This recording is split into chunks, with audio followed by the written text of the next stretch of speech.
Our next speaker is Phillip Bonanno, and Phillip works with Facebook. He's a client partner. He's responsible for helping retailers identify and progress opportunities for sustainable growth and business success, and I'm really looking forward to hear what you have to say. Thanks, Phillip. Thank you.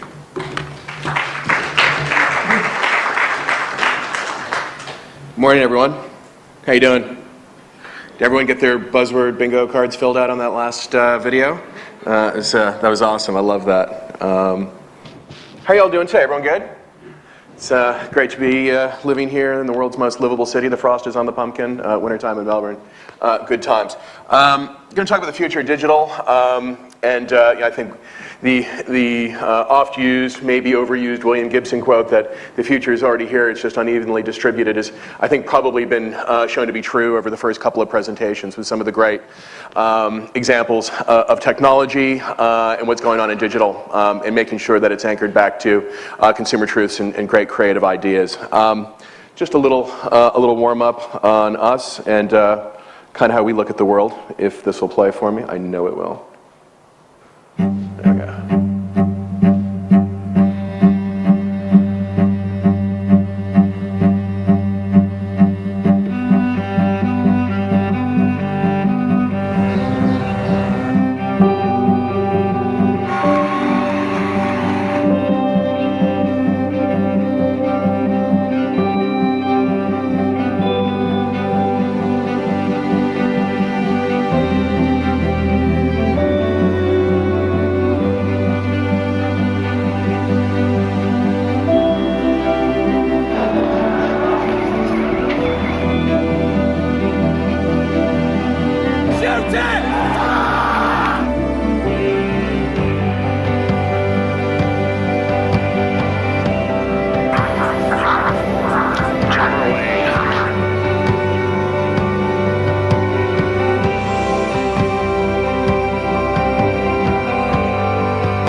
So just a little bit, nice little warm-up to who we are.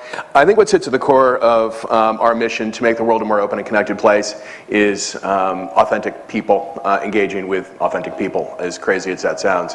And I think if we're looking at sort of at a vision of what the future looks like, it probably looks like, I don't know, about 85 years ago when my grandfather actually came through the real Ellis Island in New York, and the neighborhood that he lived in, and the shops that he went into, where the shopkeepers all knew the customers by name, and they engaged each other that way. Maybe in your neighborhood it's that way, and hopefully it stays that way.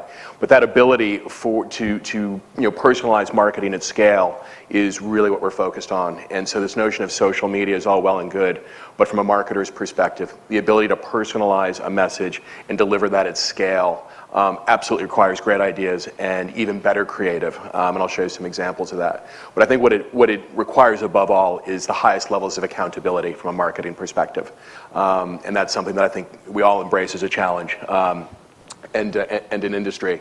So we know a couple of things. We obviously know that the world is changing. I'm going to focus on three trends this morning. I think the first is hey, the future is mobile. There you go. The only third conference you've heard that at this week. It's not only the future, it's the now. We know this. And it is changing how people connect. You've heard lots of people talk about moments of truth, whether it be the first, the second, or even the zero moment of truth. And these are all well and good, but the truth is, we know, is that consumers make decisions across multiple points. And increasingly, they do it across multiple devices. And if we think about how people have engaged with different media and different devices, going back to the 1950s, the last time we had a major change in media consumption across platforms was when television passed radio.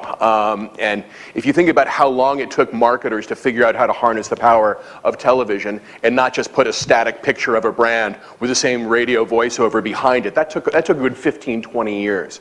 So if we as marketers and clients and so forth haven't quite cracked digital just yet, take cold comfort in the fact that all changes in media take time for us to grow into. Our hope as an organization has always been to move faster. And historically, we used to say, before we turned 10 years old, we'd like to move fast and break things. We still want to move fast, but what we really want to do is move fast and sell things. And what's enabling that increasingly have been a couple of big shifts. We know that digital consumption has passed television. There's something else we know about this, is that when one medium passes another, it never reverts back. So we know that digital passing TV, there's a pretty good chance that's not going to revert back. Now, will video content to the first presentation was made just be consumed through different platforms? Quite possibly.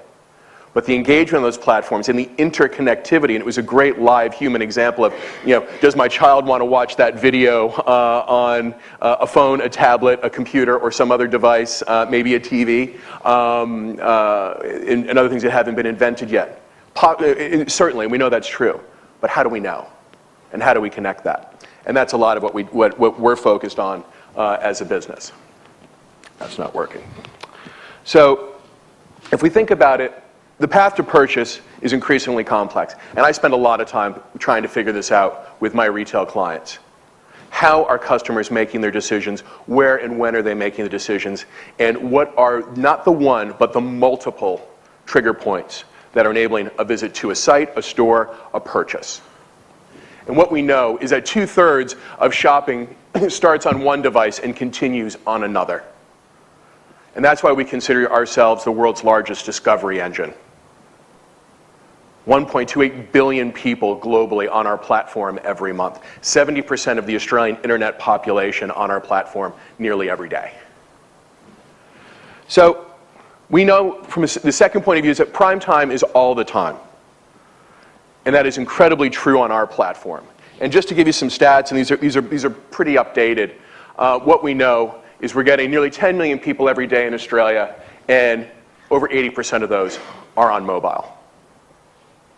And in truth, what we know is that the people that we connect with and connect with us are connecting with us cross-platform. And that's very exciting. Because the ability to connect with those people is even greater as a marketer when it's backed by authentic ID. Cookies and browsers aren't people.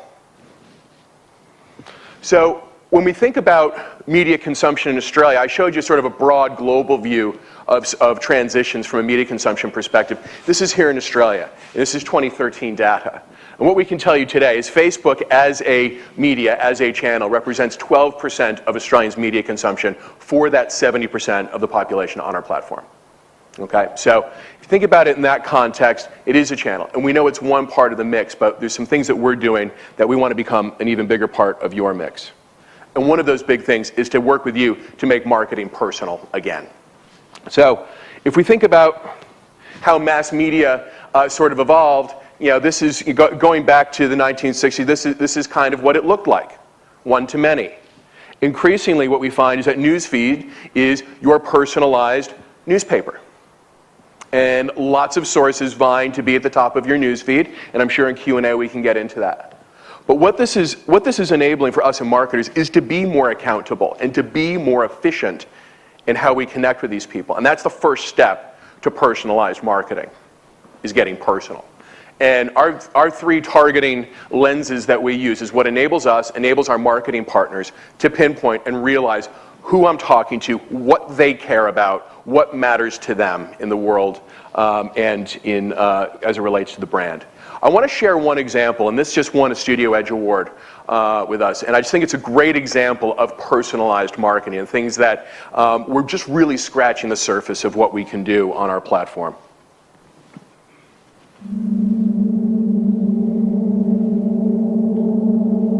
A bit dark, I'm afraid.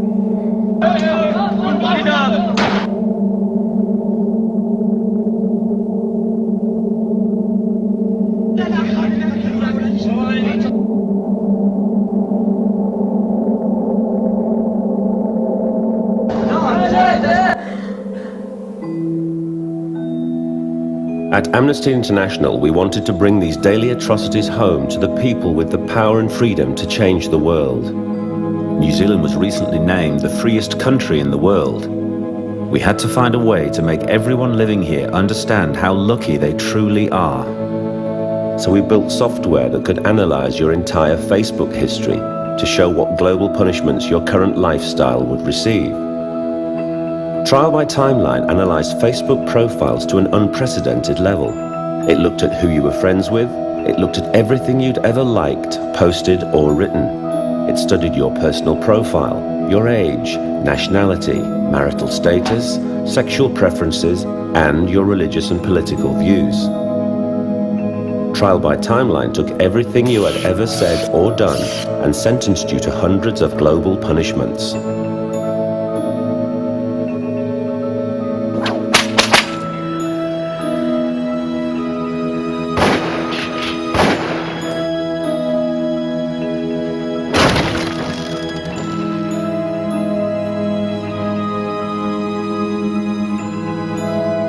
Upon sentencing, you were told that right now, people were suffering these punishments simply because they attempted a quality of life similar to yours. We then asked you to take action by joining the global movement. With Trial by Timeline, we wanted to highlight that a person's freedom to enjoy classic civil liberties should never be taken for granted.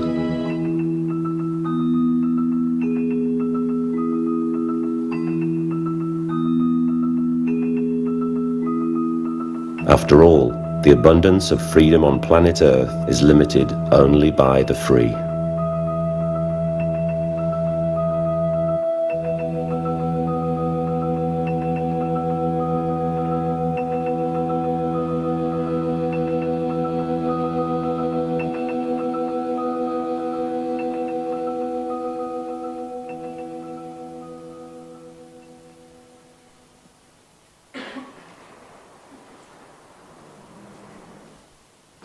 So that's an uplifting message, but I think as important as the message itself, which I actually do think is quite profound, is how closely creative and media were involved in this. And so working with BBDO, Clenso in New Zealand, with Amnesty International, and with our global creative shop coming together on this. I think just one example, and there are hundreds, where when we work together and connect with real people, we personalize marketing, and then we can bring it to scale, both through organic and paid placements. And for some reason, it wanted to jump to the end there. I didn't want that.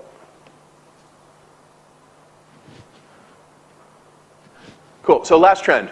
The rise of beautiful imagery, and yes, imagery and the creative that goes behind it, and telling stories with pictures and with light content. And if I can go back, if it'll let me, going in reverse.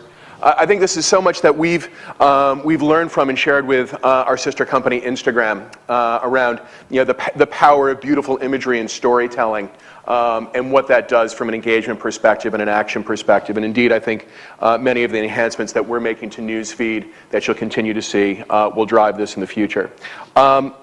I'm going to just end on a case study around using great content and using it for commercial purposes as well, and hopefully we'll be able to see it. Doesn't want to. There we go. Fab is everyday design. Our job is to, every single day, present perhaps customers with great products that make them go wow and excite them. Fab was built from the ground up to be social, so it makes a lot of sense that the first advertising channel that we looked at was Facebook. We can literally take everything that we've got in the catalog and narrowly target it to the right customer. Facebook Connect has allowed us to improve really our customer acquisition rate. Folks can land on Fab and simply click the Facebook Connect button, and they're instantly registered for the site. We've seen a 20x increase in referral traffic back to Fab, and we now see 50% of daily logins coming through Facebook Connect. I, as a Fab user, can go to the site and I can find a product that resonates with me. I mean, there's this ridiculous product we have called the Beardo. And I can say, hey, you know what, I fave Beardo. And then what happens is that's shared on Facebook, and the image will show up. And it's super fun, because all my friends will see this ridiculous image, and they'll comment on it, and they'll share on it, and they can click right from that newsfeed item right into Fab. We saw that every action we publish generates 4 clicks back to Fab, which is remarkable. Now, in terms of paid advertising on Facebook, what we try to do is hone in on product images that's going to elicit an emotional response from people. we saw that we're getting 20, 25, 30% of our daily traffic from Facebook because people, they come from Facebook and then they see a product on Fab and they get excited about it and they tell other friends on Facebook. We know pretty quickly based on the number of likes and faves and kind of timeline shares whether our sales can be successful. And this also then helps us figure out we should get more products like this in the future. We target our purchasers on Facebook. Not surprisingly, they have a 10x greater propensity to come back and purchase from us than a generally targeted user. Mobile has a much higher conversion rate for us to purchase. We've been working with Facebook most recently on getting mobile downloads. It's off to a good start. It's been more effective, about 5 times more effective than any other mobile download channel that we've used. We're gaining lifetime customers. We're gaining people who are sharing the Fab experience with their friends. Search engine marketing was more about kind of a single intent and then converting that intent into an actual purchase right then. What we saw with Facebook was the opportunity to get people to be interested in this type of product or this type of lifestyle or this type of bringing color into your life. And right now Facebook is our most effective marketing channel.